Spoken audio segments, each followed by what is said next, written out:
अपवृद्धि के लक्षण है, ये आपको देखना पड़ेगा उस पेशेंट में। उस हिसाब से ये पढ़ते वक्त या पाठांतर जो जब पढ़ेंगे तो ये ध्यान रखना। श्वास लेने में दिक्कत आ रही है ऐसा पेशेंट बोलता है तो प्राणवायु के बारे में सोचना। श्वास छोड़ने में दिक्कत आ रही है तो सोचना है उदान वायु के बारे में। उत्साह, उश्वास, निश्वास, चेष्टा, वेग प्रवर्तन। वेग प्रवर्तन अपान का कार्य है। यदि अपान का कार्य बिगड़ा हुआ है तो फिर उसमें अपानो अपानगा शोणी बस्ती मेढ्र उरु गोचरा, ये उसका विचारण स्थान है। शुक्र, आर्तव, मल, मूत्र, गर्भ, निष्क्रमण क्रिया, यानी इतनी चीज़ें बाहर निकलती नहीं हैं। सीजर करना पड़ने वाला है तो फिर अपान वायु के बारे में सोचना है। निष्क्रमण क्रिया नहीं हो रही तो आर्तव निष्क्रमण क्रिया नहीं हो रही तो अपान वायु के बारे में सोचना है। अभी आज एक आई थी ना, पेट दुख रहा था पहले महावारी के, तो अपान वायु को पहले दिन हमने शमन करवा दिया। तो शूलस्तु विगुण अनिला, यानी जब अनिल वायु विगुण होता है तभी शूल लक्षण निर्माण होता है। तो विगुण नहीं तो शूल लक्षण निर्माण हुआ है।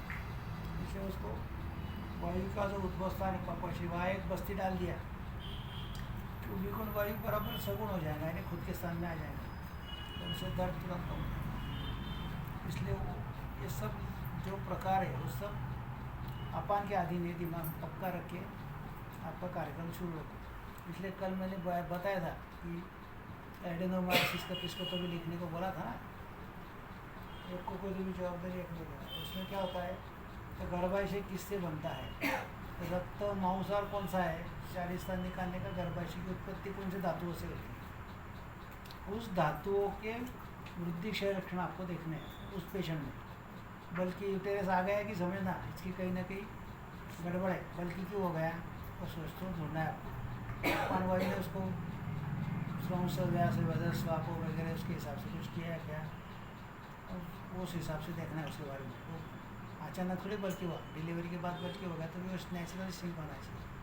नहीं हो रहा है तो मांस धातु के ऊपर अपान वायु की दृष्टि है क्या, तो आपको देखनी है। यदि अपान वायु प्रकोप की तरह उसने मांस को दुष्ट किया तो मांस का काम क्या है, क्या है मांस का काम? लेपन। गर्भाशय में क्या होता है, एंडोमेट्रियम का काम वो लेपन ही है। फिर इतना बड़ा एडेनोमायोसिस, एंडोमेट्रोसिस ऐसा बोलने से अपने को कुछ समझ में आता है क्या? नहीं आता ना। तो आपको इतना ध्यान रखना है कि गर्भाशय का लेपन बिगड़ा हुआ है, और लेपन कौन नहीं बिगड़ा है, अपान नहीं बिगड़ा है। बात उनको सिर्फ देखना है कि सब सिरे से ले क्या मायोमेट्रियम, इसमें बायोमेट्रिक में कुछ गड़बड़ है क्या, ऐसा उसके 4-5 प्रकार, उसकी एक फिगर है यहाँ की निकाल के रखी थी।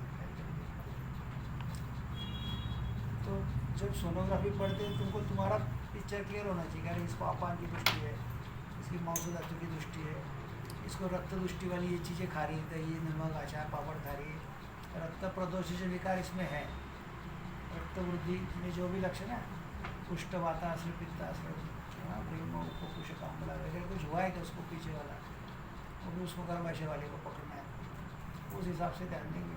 तो फिर वो रक्त मोक्षण किएंगे, विरेचन करेंगे और बस्ती देंगे। तो एडेनोमाइसिस कम होना ही है, ये दिमाग पक्का। फिर आसन करेंगे। ये जो बता रहा हूँ ये सब अनुक्त व्याधि, ये कोई ग्रंथ में नहीं है, आपको आपके दिमाग से उसको देना पड़ेगा।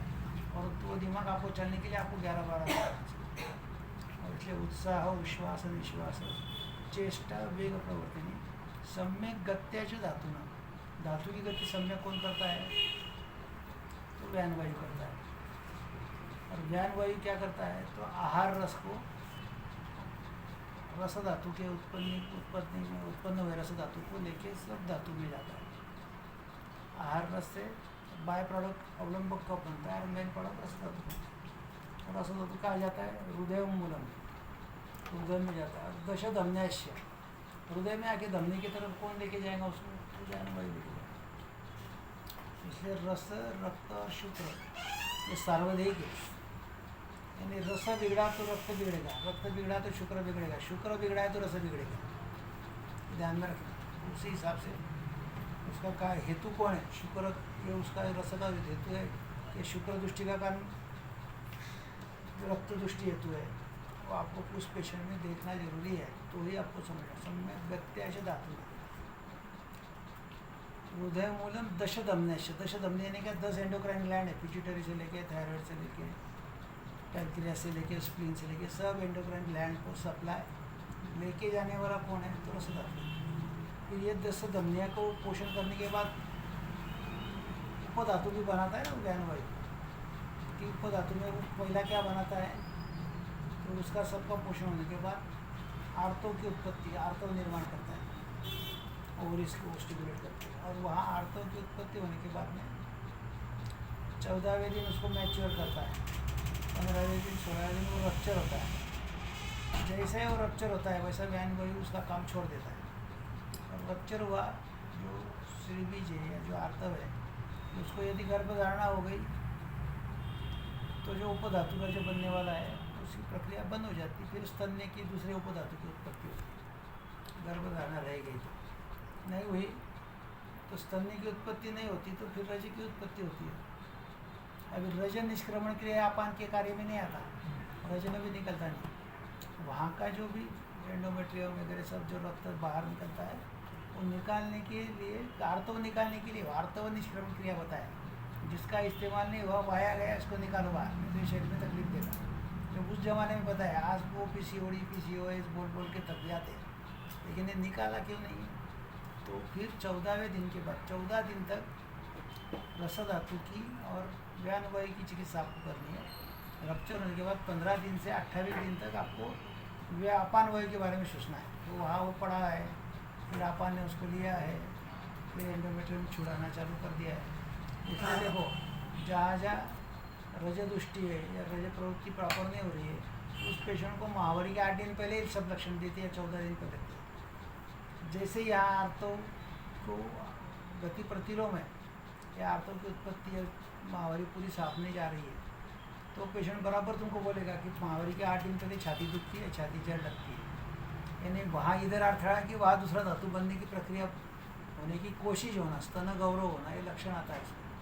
तो वह तब समझना है कि इसको आर्तव निष्क्रमण क्रिया पूरी साफ नहीं है, उसको पूरा साफ करना है, इसलिए वापस बस्ती देना पड़ेगा तो ये पूरा साफ करना। इसलिए सम्यक गत्याज धातुना, जैसा ये सम्यक गत्याज धातुना व्यान वायु का कार्य है वैसा वो व्यान वायु कहाँ रहता है, तो रुद्धि सीधा रहता है। उसके नज़दीक कौन रहता है, तो रस धातु रहता है, रस धातु को लेके जाता है। यदि रस धातु को ये व्यान वायु दुष्ट करता है या दुष्ट रस धातु व्यान वायु को दुष्ट करता है और उसकी गति सम्यक नहीं होती, व्यान वायु का रस धातु की वजह से अवरोध हो गया, क्योंकि वायु 2 कारणों से प्रकृत होता है, वायु धातु क्षय के बाद मार्ग से रस धातु ने उसका अवरोध किया, रसोपि श्लेष्मवत कपोवृद्धि जैसे लक्षण उसमें है। तो फिर ये रस दुष्ट रस धातु व्यान वायु क्या करेगा, उसको प्रकोप करके रस धातु को वापस दुष्ट करना, ये उसको दुष्ट करेगा, वो वापस रस धातु को लेके बड़जबरी उसकी जो प्रक्रिया है, अगली धातुओं की जो उत्पत्ति है उसमें बिगाड़ निर्माण करेगा। ये जो बिगाड़ निर्माण होना है इसको बोलते हैं मल्टीपल सेल या विषमावृत्ति जी होती है, किसमें होती है, तो कैंसर में होती है। तो ये रस धातु को यदि व्यान वायु ने दुष्ट किया तो लिम्फेटिक सिस्टम वाले कैंसर तुमको मिलेगा। इतनी ईजी संप्राप्ति हमारी आए, वो डायग्नोसिस करके आएगा कि ये लिम्फ नोड बड़े हुए, ऐसा ऐसा हुआ है, इसका इस एरिया का मुझे जबान का कैंसर है, मुझे गले का कैंसर है, मुझे लंग्स का कैंसर है, रक्त फेन प्रभाव फुफ्फुसा, तुरंत आपको ये जानना चाहिए रक्त फेन प्रभाव है, रक्त से फुफ्फुस की उत्पत्ति, इसका रक्त व्यान वायु ने रक्त धातु को दुष्ट किया है, हो गई संप्राप्ति। अभी व्यान वायु को दुष्ट करने वाला वहाँ मनोस्रोतस में एक साधक पित्त पड़ा है, जो बार बार कैंसर का उत्पत्ति स्थान क्या है, तो साधक पित्त है, दिमाग में। और व्यान वायु को भी दुष्ट करता है, प्राण को भी दुष्ट करता है, रसद भी दुष्ट करता है, आलम्बक को दुष्ट करता है। तो दुष्ट करने वाला हेतु प्राय साधक पित्त होता है, और साधक पित्त के लक्षण उस पेशेंट में आपको चेक करते हैं। यदि वही व्यान वायु ने रक्त को दुष्ट किया तो ल्यूकेमिया में हमारे पेशेंट सब कैंसर के सम्यक गत्याज धातु नाम, धातु की गति सम्यक नहीं होती, विषम हो जाती है, रस क्षीणता, रक्त वृद्धि हो गई, कुष्ठ वाताश्र पित्ताश्र, ये अपने नाम है, कुष्ठ वाताश्र पित्ताश्र गुरुमोह कुपोषकामना। ल्यूकेमिया वाले पेशेंट जब तुम्हारे पास आएंगे तो उसकी प्रधान वेदना पड़ने के बाद इसमें से कुछ मिलता है क्या, हाँ वो बोलेगा अभी इसको लीवर खराब हो गया है, बिलिरुबिन बढ़ गया है, पित्त कुश कामला आ गई ना उधर, तो होता ही है उसमें रक्त वृद्धि के जो व्याधि बताए वागवट में, ये व्याधि उस कैंसर के पेशेंट में कहीं ना कहीं उल्टे सुलटे आपको दिखने को मिलेंगे। तो अपव्यवहार मिलेगा, पुष्ट का कुछ ना कुछ कारण मिलेगा, वात रक्त की संप्राप्ति मिलेगी। पुष्ट और वात रक्त ये दो ऐसे व्याधि जिसमें धातुगत अवस्था है, यानी मेटास्टिसिस है। वो पालीपैथी वाला पता है, इसको मेटास्टिसिस हो गया, अभी ये लंग्स में गया, ब्रेन में गया, इधर गया, यानी ये गया कहाँ से, तो व्यान वही के तरीके से गया। धातुगत लेके जाने वाला कौन है? व्यान है। रसगत गया लिम्फेटिक, रक्तगत गया ल्यूकेमिया, मांसगत गया तो ग्रंथि, मेदोगत गया तो आर्बुद, अस्थिगत गया तो ऑस्टियोसार्कोमा, मज्जागत गया तो न्यूरोफाइब्रोमा, शुक्रगत गया तो प्रोस्टेट के कैंसर। इस तरीके से उसकी संप्राप्ति है। लेकिन प्रायः सर्वा क्रिया तस्मिन् प्रतिबद्ध शरीराम, ये वायु का प्राण व्यान वायु का कार्य है। ये सम्यक गति है धातुनाम बिगाड़ देता है, इसलिए व्यान वायु की चिकित्सा कठिन है। इसलिए उसकी चिकित्सा अवृत्तवाद में क्या बताए? ऊर्ध्व आधा और तिर्यक, ऊपर दस्ते भी करो, वमन भी करो, जरूरत है तो दस्ते भी दो, विरेचन भी करो, रक्तमोक्षण। पाँचों कर्म इसमें करने पड़ते हैं। और बिना पंचकर्म के कितने भी नाड़ी पकड़ के करके तुमने कितना भी रौप्य भस्म और हीरक भस्म खिलाया, तो ये पेशेंट आखिरी में उसको जब जिंदगी खराब होगी तो मरता ही है। इसके लिए उसके पीछे लगना नहीं है, ध्यान में। इसलिए इस तरीके से इस सिर्फ वात व्याधि के लक्षण सम्यक गते धातुना अक्षाणाम पाठ्य में, इंद्रियों का जो डिस्टर्बेंस है वो प्राण के अधीन है। यदि आँखों की कोई तकलीफ है तो आँखों के बारे में सोचते वक्त आप ये देखेंगे कि वहाँ आँखों में कौन सा पित्त है, उसके बारे में सोचेंगे, आलोचक पित्त है, वहाँ कौन सा कब जा सकता है, तर्पक कब जा सकता है। लेकिन उसके साथ साथ आपको आँखों के वाले पेशेंट का प्राणवायु भी चेक करना पड़ेगा। प्राणवत्र, मूर्धगा, उर, कंठ, चरो, बुद्धि, हृदय, ज्ञानेन्द्रिय, कर्मेंद्रिय उसके अच्छे क्या, ये आँख वाले पेशेंट को आपको देखना पड़ेगा। इसलिए आँख वाले पेशेंट को सिर्फ नेत्र तर्पण पीड़ा अलग से नहीं होता अच्छा, उसको कभी कभी कर्णपूरण से भी अच्छा होता है, कभी कभी शिरोवस्ती भी देना पड़ता है, कभी कभी शिरोधारा भी देनी पड़ती है, कभी कभी ऊर्ध्वजत्रगत विकार प्रायः रक्त प्रदूषण होते हैं, इसलिए मान्यगत रक्तमोक्षण भी करना पड़ता है, तो नेत्र बहुत अच्छा होता है। तो इसलिए ये कौन सा अनुबंधित दोष है, प्राणवायु होगा तो उसकी चिकित्सा भी आपको अनुबंधित दोष के हिसाब से करनी। ऐसे हर श्लोक पढ़ते वक्त ये दिमाग में रख के फिर आपको काम करना है, तो फिर तकलीफ होगी। बोलो, किसको और कोई प्रश्न होगा तो पूछो। मैंने एक कंसेप्ट मैंने तुमको बता दिया, कल से पढ़ते वक्त रट्टे मार के पढ़ना नहीं है, उसके बारे में सोच के पढ़ना है। नाना जी में लगती सुन रहे थे तो वो कभी विदग्धि वमन जैसे बोल रहे थे कि वमन कब कराना है, यहाँ विदग्धि जो टर्म आया वो क्या चीज़? कफे विदग्ध नहीं, कफे विदग्ध्यात वमन है। कफ प्रधान जो भी आएगा, कफ वाला आएगा तो उसको वमन पक्का है। संयोग है वह कफोल बने, कफ के साथ पित्त आए तो भी वमन है, कफ के बाद वात आया तो भी वमन है। दोनों आमाशय में वात है तो भी वमन है, आमाशय में पित्त है तो भी वमन है, आमाशय में कफ है तो भी वमन है। कफे विदग्ध्यात वमन संयोग है वह कफोल बने, कफोल बन चाहिए हो। जैसे तो उल्बण स्थान को चाहे तो गुरु मंत्र ही बस सामने स्थिरा वाले दोष चाहिए तो वमन होगा, नहीं तो होगा नहीं। और सर ने बताया था कि आवरण इमरजेंसी लाता है और आवरण का ट्रीटमेंट इमरजेंसी का क्योर करता है, तो हम ये कैसे समझेंगे कि कौन सा आवरण है? अभी कल ही बताया तुमको, उपशानुपशाभ परीक्षा इमरजेंसी है।